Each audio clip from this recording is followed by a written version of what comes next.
स्त्रियां कब तक अपने पति से प्रेम करती हैं। नमस्कार प्रिय दर्शकों, एक बार फिर से आप सभी दर्शकों का हमारे YouTube चैनल में बहुत बहुत स्वागत है। दोस्तों, आज का वीडियो बड़ा ही ज्ञानवर्धक है और यह कहानी आपको बहुत कुछ सिखा करके जाएगी। और इस वीडियो में आपको ये जानने को मिलेगा कि आखिर स्त्रियां कब तक पुरुषों से प्यार करती हैं। दोस्तों, कहते हैं कि सोना एक प्रकार की धातु है और जब उसे अलग अलग प्रकार के नाम दे दिए जाते हैं तो उसके नाम भी अलग अलग हो जाते हैं। ठीक उसी प्रकार से स्त्रियां भी जब पिता से जुड़ती है तो वो एक बेटी कहलाती है, और जब वह भाई से जुड़ती है तो वो बहन कहलाती है, और जब वो उसका विवाह हो जाता है तो वो एक पत्नी कहलाती है, और जब वह एक बेटे से जुड़ जाती है तो वो माँ कहलाती है।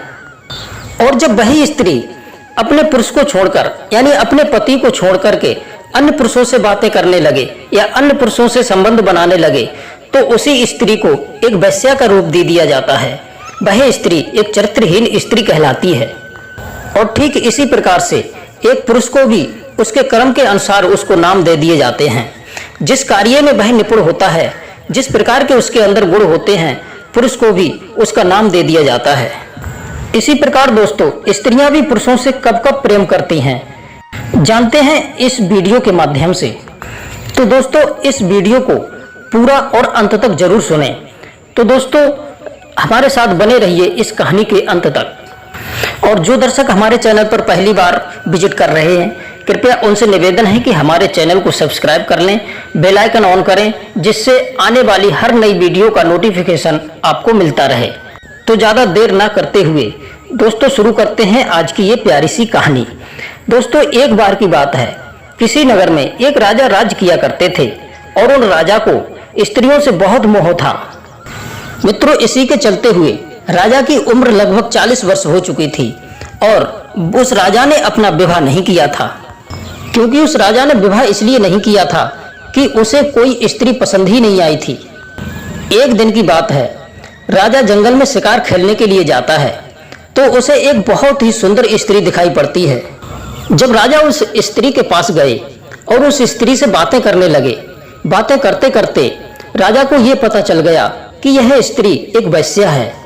इसके बावजूद भी राजा उस स्त्री की तारीफ करने लगा और कहने लगा कि आप बहुत ही सुंदर हैं, आपकी सुंदरता ने मेरे मन को मोह लिया है और मैं आपसे विवाह करना चाहता हूँ। जब राजा के मुंह से उस वेश्या ने इस प्रकार की बातें सुनी तो वह वेश्या उस राजा को समझाने लगी कि हे महाराज, मैं एक वेश्या हूँ और हम वेश्याओं का ये नियम होता है कि हम कभी भी किसी एक पुरुष की होकर के नहीं रहती हैं। हम वेश्याएं नित्य एक पुरुष को बदलती हैं और हमारे दिल में किसी एक पुरुष के प्रति प्रेम नहीं रहता है। इसलिए हे राजन, हम किसी एक पुरुष की होकर के नहीं रहती हैं, हम तो अनेक पुरुषों को भोग का सुख देने का काम करती हैं। इसलिए राजा साहब, मैं आपके योग्य नहीं हूँ। उस वेश्या ने राजा को बहुत समझाया पर राजा के समझ में एक बात नहीं आई और उस वेश्या की सुंदरता राजा के दिल में घर कर गई और राजा को उसी की यादें आने लगी। दोस्तों, उस राजा को उस वेश्या के बिना एक पल के लिए भी अच्छा नहीं लग रहा था। उस दिन तो राजा अपने घर लौट आता है और अपने घर पर आकर उस वेश्या के ख्यालों में खोया रहता है।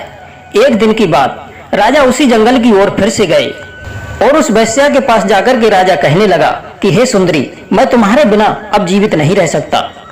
मैंने आपसे अलग होकर के देख लिया है, क्योंकि मैंने आपसे 2 दिन दूर होकर के देख लिया।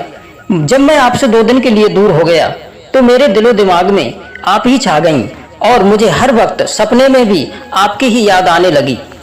सपने में तुम्हारा ही चेहरा नजर आता था। आपने मेरे रात की नींद और दिन का चैन चुरा लिया है। इसलिए जाहिर सी बात है कि मैं तुमसे प्रेम करने लगा हूँ और अब तुम मेरे प्रस्ताव को स्वीकार करो। मैं तुमसे अतिशीघ्र ही विवाह करना चाहता हूँ। प्रिय मित्रों, इसके बाद में उस वेश्या ने राजा से कहा कि हे राजन, हम वेश्याओं का कोई धर्म नहीं होता है, परंतु जब तुम्हारा दिल मुझ पर आ ही गया है तो मैं तुम्हारा मन बहलाने के लिए तुमसे विवाह तो जरूर कर लूंगी, पर मेरी 2 शर्तें हैं। अगर तुम मेरी इन 2 शर्तों को मान लोगे तो मैं तुमसे विवाह कर लूंगी। पर दोस्तों, किसी ने सच ही कहा है कि सावन के अंधे को सब हरा ही हरा नजर आता है। अब भी उस राजा का मन उस वैश्या से शादी करने का हो रहा था और राजा अपने मन को काबू में नहीं कर पा रहे थे। दोस्तों, राजा के अब भी समझ में नहीं आ रहा था कि यह स्त्री मुझसे विवाह करने के लिए दो शर्तें क्यों रख रही है। दोस्तों, कहते हैं ये मन बड़ा ही चंचल होता है, जिस पर आ जाए उसके गुण अब गुणों को कुछ नहीं देखता है और उसे प्राप्त करके ही रहता है।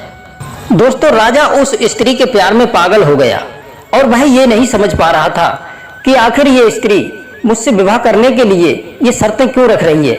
उसकी ये समझ में नहीं आ रहा था कि ये विवाह है या फिर कोई सौदा कर रही है।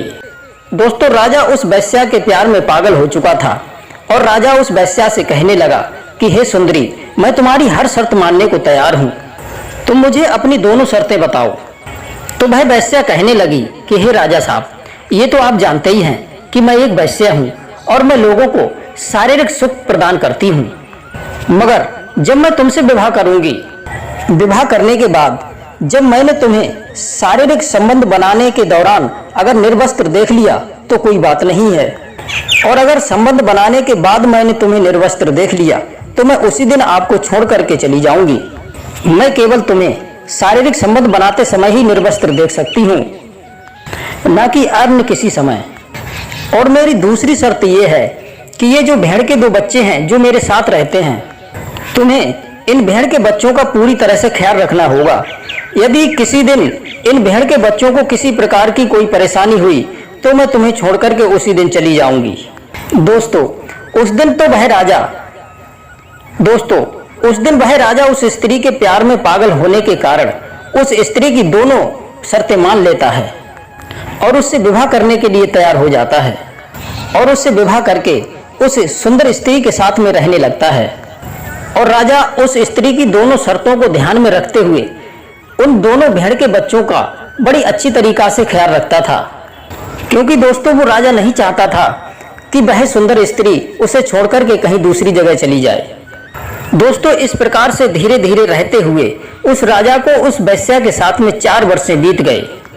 दोस्तों, एक दिन की बात है, वो राजा और वैश्या रात्रि में शारीरिक संबंध बना रहे थे। उसी दौरान रात्रि में एक चोर आता है और उन भेड़ के बच्चों को चुरा करके ले जाता है। जैसे ही वो चोर उन भेड़ के बच्चों को चुरा कर ले जाने लगा तो वह भेड़ के बच्चे जोर जोर से चिल्लाने लगे। मित्रों, संबंध बनाने के बाद वो गहरी निद्रा में सोए हुए दोनों राजा और वैश्या जाग जाते हैं और एक दूसरे को निर्वस्त्र देख लेते हैं। तो वह वैश्या उस राजा से कहने लगी कि देखो राजा साहब, मेरे भेड़ के बच्चों को कोई चुरा करके ले जा रहा है और आप उनकी रक्षा करो।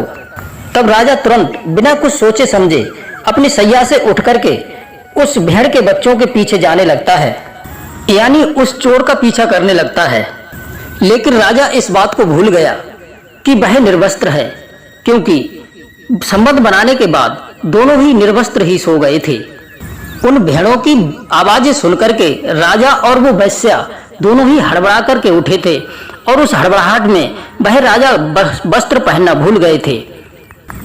इस प्रकार से उस वैश्या ने राजा को संबंध बनाने से, यानी कि अन्य समय में उसे निर्वस्त्र देख लिया था। दोस्तों, इस प्रकार उस वैश्या द्वारा बताई गई दोनों शर्तें टूट चुकी थी। इसके बाद दोस्तों, वह राजा उस चोर का काफी देर तक पीछा करता रहता है। काफी पीछा करने के बाद भी वो भेड़ के बच्चे और वो चोर उसको पकड़ में नहीं आए थे। जब राजा काफी समय के बाद में लौट करके आया तो उसने देखा कि उसकी प्राण प्रिय उसकी पत्नी वहां बिस्तर पर नहीं थी। जब राजा ने अपनी पत्नी को वहां नहीं पाया तो राजा भली भांति समझ गया कि मैं उसकी दोनों शर्तों को नहीं निभा सका।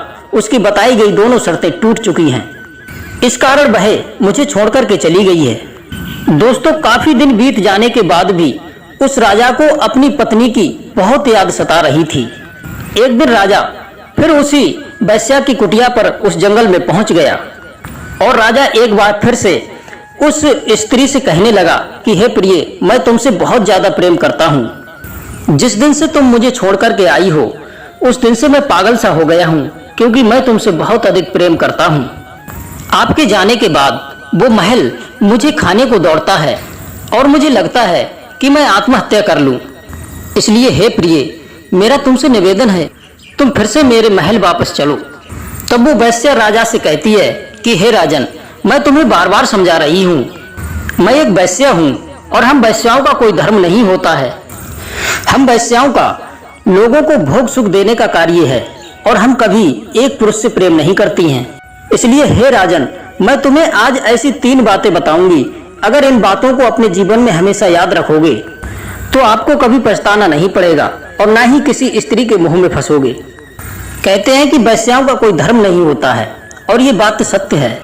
जब तक वो जीती हैं न जाने अपने जीवन में कितने अनगिनत पाप करती हैं और वह कभी भी किसी पुरुष से प्रेम नहीं करती हैं। वह सहज ही अपने शरीर को किसी भी पुरुष को परोस सकती है। और दूसरी बात, जो स्त्री धन के लोभ में अपने पति से प्रेम करती है तो वह प्रेम ज्यादा दिनों तक नहीं टिकता है। और जो पुरुष किसी स्त्री की बड़ी बड़ी तारीफें करता है, तारीफ के पुल बांधे रहता है, तो वो पुरुष उससे कभी भी सच्चा प्रेम नहीं कर सकता और ना ही वो स्त्री उससे कभी सच्चा प्रेम कर सकती है। वो प्रेम ज्यादा दिनों तक नहीं टिकता है। और वैश्याओं का तो प्रेम एक छलावा होता है जो धन के लिए किया जाता है। वैश्याएं केवल धन से प्रेम करती हैं, ना कि किसी पुरुष से। जब तक आपके पास धन है तब तक वैश्याएं आपके आगे पीछे नाचती रहेंगी और आपसे दिखावा के लिए प्रेम करती रहेंगी। प्रिय दर्शकों, ये बात केवल वैश्याओं पर ही लागू नहीं होती है, ये बात उन स्त्रियों पर भी लागू होती है जो अपने पति को छोड़ करके धन के लालच में किसी अन्य पुरुषों से प्रेम करने लगती हैं। दोस्तों, वैश्याओं का तो कर्म होता है वैश्याबाजी करना, धन से प्रेम करना। धन के लिए वो ऐसा सब कुछ करती हैं, लेकिन एक साधारण स्त्री का तो एक धर्म होता है और इसके बावजूद भी अगर वो ऐसा करती है तो वह एक वैश्याओं से भी बेहतर वैश्या मानी जाती है। इसलिए हे राजन, तुम मेरा ख्याल छोड़ करके और इन बातों को हमेशा अपने जीवन में याद रखना। जो स्त्री धन के पीछे भागती है वो कभी आपकी नहीं हो सकती। वह अपना कार्य हल हो जाने के बाद आपको छोड़ सकती है। और जो स्त्री किसी चीज की आवश्यकता के समय आपसे मीठी मीठी बातें करे और काम निकल जाने के बाद अगर वो आपको आंखें दिखाने लगे तो ऐसी स्त्री आपके जीवन में कभी भी आपको सुख प्रदान नहीं कर सकती है। वो अपना मतलब निकालने के बाद तुमको छोड़कर के किसी अन्य पुरुष के साथ में चली जाएगी। इसलिए राजन, तुम मेरे मोह को त्याग दो। मैं किसी एक खूंटे से बंध करके नहीं रह सकता क्योंकि ये मेरी फितरत है। इसलिए मैं आपको छोड़ करके चली आई। दोस्तों, वैश्या की इस प्रकार की बातें सुनकर के राजा का विवेक जागृत हो गया। तब राजा के दिमाग में झटका लगा और सोचने लगा कि ये क्या हो गया। मैंने तो जीवन भर कुंवारे रहने की कसम खाई थी और मैंने इस वैश्या के मुंह में पड़ करके इससे विवाह करके अपने जीवन को ही बर्बाद कर लिया। तब वह राजा अपने महल लौट आता है और खुशी खुशी अपना जीवन व्यतीत करने लगता है। तो दोस्तों, ये कहानी यहीं पर समाप्त होती है। आपको कहानी कैसी लगी? कहानी की राय हमें कमेंट के माध्यम से अवश्य बताएं। आप सभी दर्शकों का बहुत बहुत धन्यवाद। जय श्री कृष्णा, जय श्री राधे।